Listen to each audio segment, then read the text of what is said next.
Welcome to ABC knowledge world. இன்னைக்கு நம்ம பார்க்க போகிறது 7th standard maths term 1 unit 1 number சிஸ்டத்தில் உள்ள எக்ஸசைஸ் 1.1 ஃபிஃப்த் சம் பார்க்கலாம். இன் அ குஸ் competition team A scored +30, -20, 0 and team B scored -20, 0, +30 in 3 successive rounds. Which team will win? Can we say that we can add integers in any order? அப்படின்னு கொடுத்துருக்காங்க. அதாவது ஒரு குஸ் competition நடக்குது. அதில் team A டீமின் 2 team இருக்காங்க. Team A வந்து ஒரு தாட்டி +30 பாயிண்ட்ஸ் எடுக்கிறாங்க, அப்புறம் 20 பாயிண்ட்ஸ் கம்மியாகுது. தேர்ட் பாயிண்டில் எதுவுமே எடுக்கலை. அப்புறம் டீம் வீக்கு வைக்கும் போது அவங்க வந்து ஃபஸ்ட்டே -20 ஆயிடுறாங்க. அப்புறம் அவங்க அந்த இதில் பண்ணவே இல்லை 0. அதுக்கடுத்து +30 வருது. இன் 3 ரவுண்ட்ஸில் உள்ள மார்க்ஸ் தான் இது. Which team will win? எந்த டீம் வின் பண்ணும்?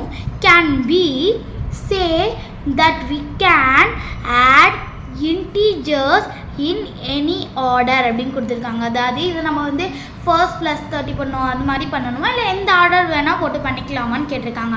அட் ஃபர்ஸ்ட் நான் வந்து இந்த மாதிரி 2 டீமாக பிரிச்சிருக்கேன். டீம் ஏ, இது டீம் பின்னு.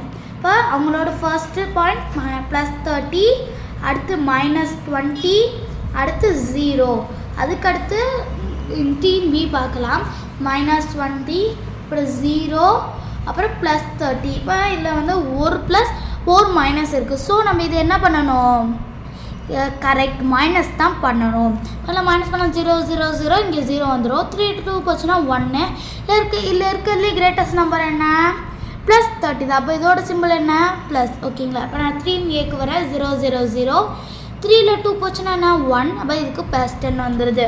இப்போ அடுத்து நான் கீழே team A is equal to team B, both team will win அப்படின்னு எழுதியிருக்கேன். எஸ்.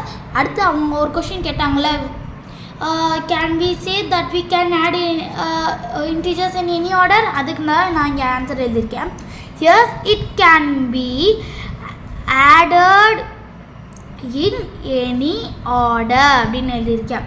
இப்போ இதோட ஆன்சர் என்ன? டீம் யோட ஆன்சரும் +10 தான், டீம் பியோட ஆன்சரும் +10 தான். ஸோ 2 டீமே both team will win. Yes, it can be added in any order அப்படின்னு போட்டேன். அவ்வளோதான். ரொம்ப ஈஸியான சம் தான், உங்களுக்கு நல்லா புரிஞ்சிருக்குன்னு நினைக்கிறேன். நம்ம அடுத்த வீடியோவில் பார்க்கலாம்.